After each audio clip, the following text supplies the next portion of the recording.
পিতা পুত্র পবিত্রাত্মার নামে আমেন। আমাদের আত্মা ঈশ্বরের জন্য তৃষ্ণার্ত। এই গভীর আকাঙ্ক্ষাকে আমরা অনেক সময় জাগতিক সুখ সন্তুষ্টির ইচ্ছা বলে ভুল করি, কিন্তু সত্যিকারের অর্থে এই তৃষ্ণা পূর্ণ হয় কেবল খ্রিস্টের মাধ্যমেই। আমাদের প্রত্যেকের অন্তরের গভীরে এক অধমা তৃষ্ণা ও ক্ষুধা আছে। আমরা এমন জল পান করতে চাই যা আমাদের এই আকাঙ্ক্ষাকে চিরদিনের জন্য তৃপ্ত করবে। সামরীয় নারীর সঙ্গে যিশুর সাক্ষাৎ আমাদের স্মরণ করিয়ে দেয় যে ক্ষণস্থায়ী আনন্দ ও সাময়িক সুখ কখনো আমাদের হৃদয়ের গভীর চাহিদা পূরণ করতে পারে না। যখন আমরা আন্তরিকভাবে খ্রিস্টকে খুঁজি, তখন তিনি আমাদের শুধু সাময়িক সান্ত্বনা দেন না, তিনি আমাদের দেন স্থায়ী আনন্দ। তিনি আমাদের অন্তরকে পূর্ণ করেন এমন এক জীবন্ত জলের উৎস দিয়ে, যা অনন্ত জীবনের দিকে উৎসারিত হয়। তাই আসুন আমরা তার কাছেই ফিরে যাই এবং তার অসীম প্রেম ও ঐশ্বরিক শক্তিতে আমাদের আত্মার তৃষ্ণা নিবারণ করি।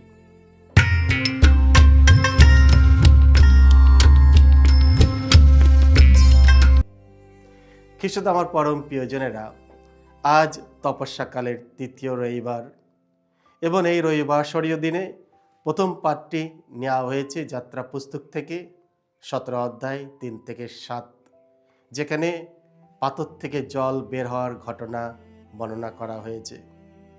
মানুষ যখন সন্দেহ করে এবং অভিযোগ করে, তখনও ঈশ্বর তার প্রতি বিশ্বস্ত থাকেন এবং তার জনগণের প্রয়োজন পূরণ করেন।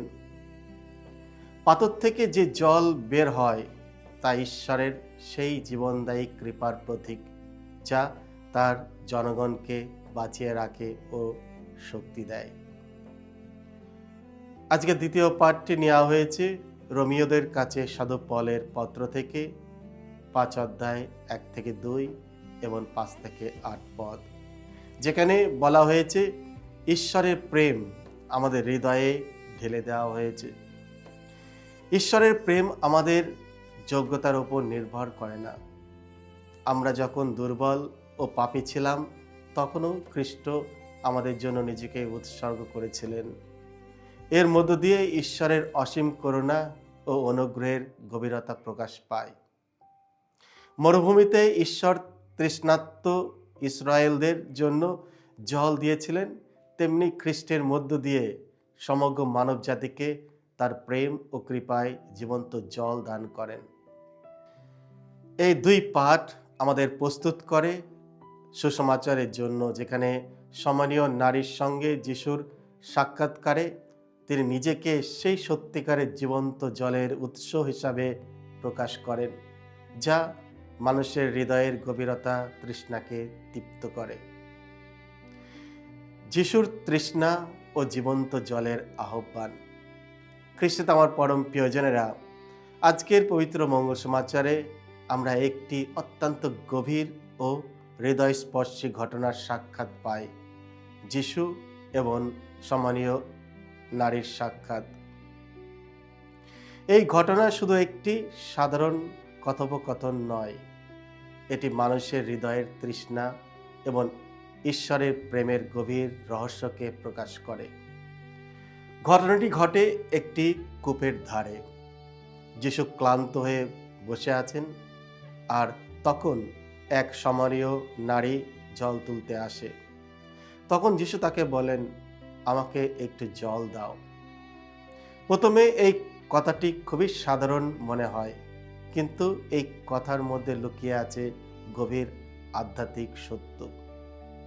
যিশুর ক্ষুদ্র পুষ্প সাধ্বী তেরেজা এই কথার ব্যাখ্যা করতে গিয়ে লিখেছিলেন, যখন যিশু বলেছিলেন আমাকে একটু জল খেতে দাও তো, তখন তিনি কেবল শরীরের তৃষ্ণার কথা বলেছিলেন না, বরং তিনি তার সৃষ্টি মানুষের ভালোবাসার জন্য তৃষ্ণার্ত ছিলেন। সমগ্র মহাবিশ্বের স্রষ্টা যিনি, তিনি তারই সৃষ্টি মানুষের ভালোবাসা খুঁজছিলেন।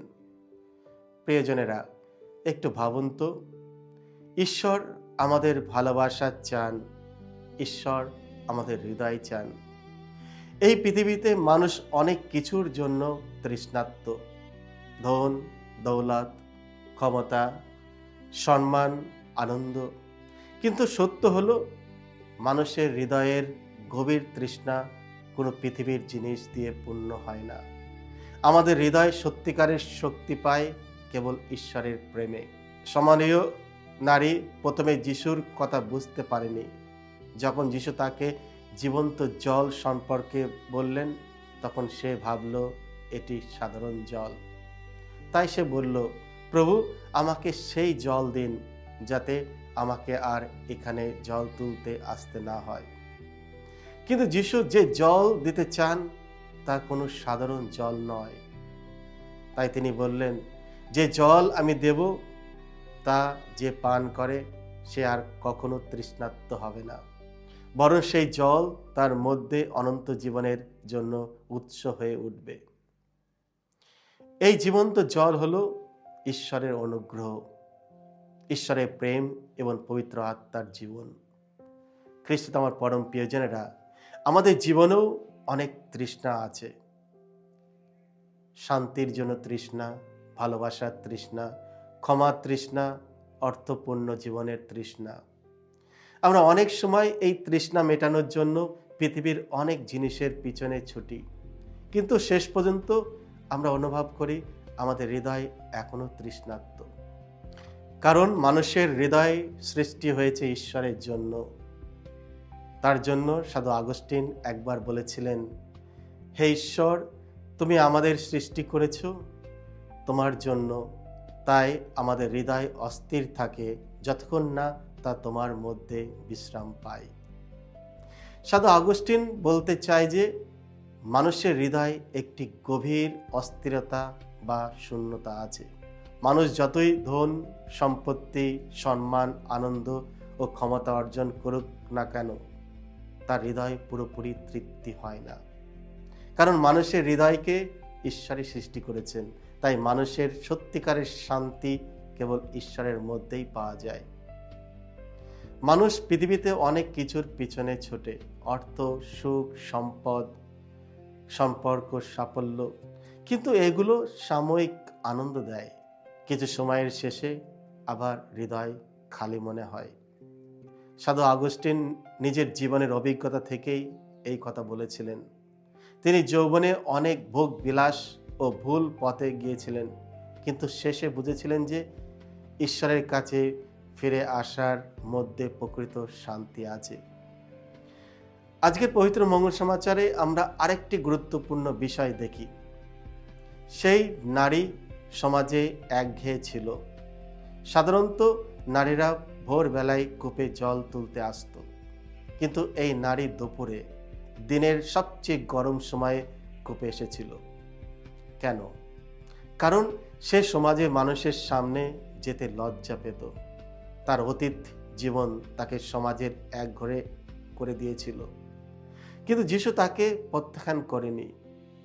যিশু তার অতীত জানতেন, তবু তিনি তাকে অপমান করেননি, দোষারোপ করেননি, বরং তিনি তাকে সত্যের পথে আহ্বান করেছেন।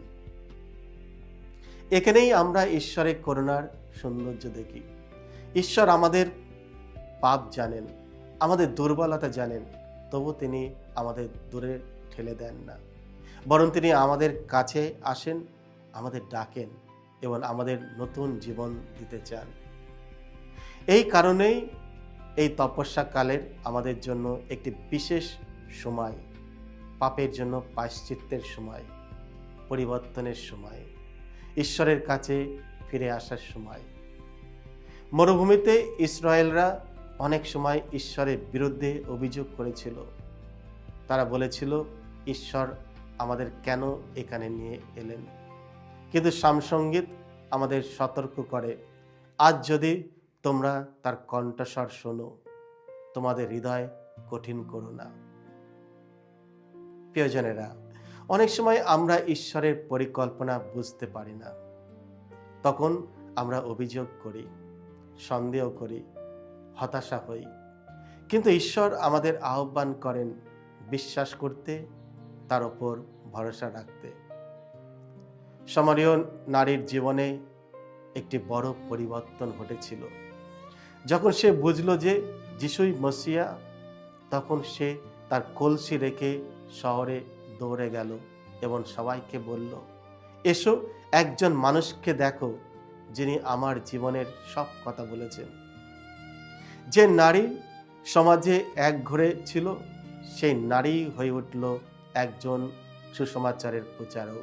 তার সাক্ষীর মাধ্যমে অনেক মানুষ যিশুর প্রতি বিশ্বাস স্থাপন করল। এখানে আমরা একটি বড় শিক্ষা পাই। ঈশ্বর প্রায় সাধারণ এবং দুর্বল মানুষকেই তার কাজের জন্য বেছে নেন।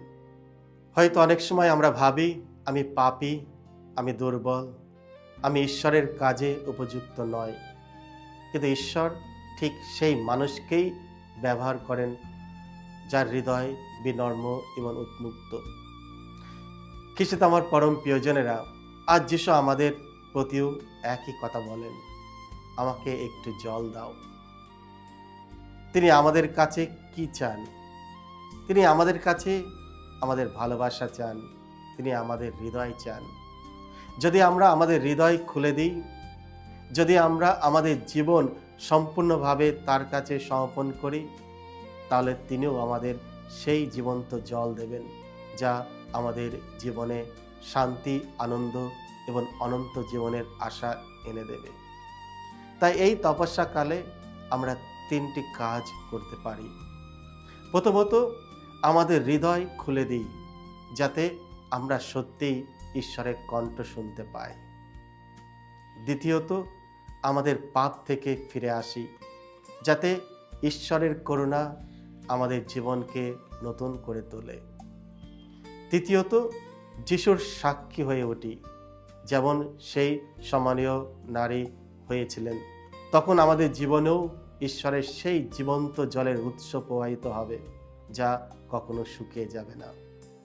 যখন আমরা আন্তরিকভাবে খ্রিস্টকে খুঁজি, তখন তিনি আমাদের শুধু সাময়িক সান্ত্বনা দেন না, তিনি আমাদের দেন স্থায়ী আনন্দ। তিনি আমাদের অন্তরকে পূর্ণ করেন এমন এক জীবন্ত জলের উৎস দিয়ে, যা অনন্ত জীবনের দিকে উৎসাহিত হয়। তাই আসুন আমরা তার কাছে ফিরে যাই এবং তার অসীম প্রেম ও ঐশ্বরিক শান্তিতে আমাদের আত্মার তৃষ্ণা নিবারণ করি। সকলকে জয় যিশু। ঈশ্বর আপনাদের সকলকে আশীর্বাদ করুন।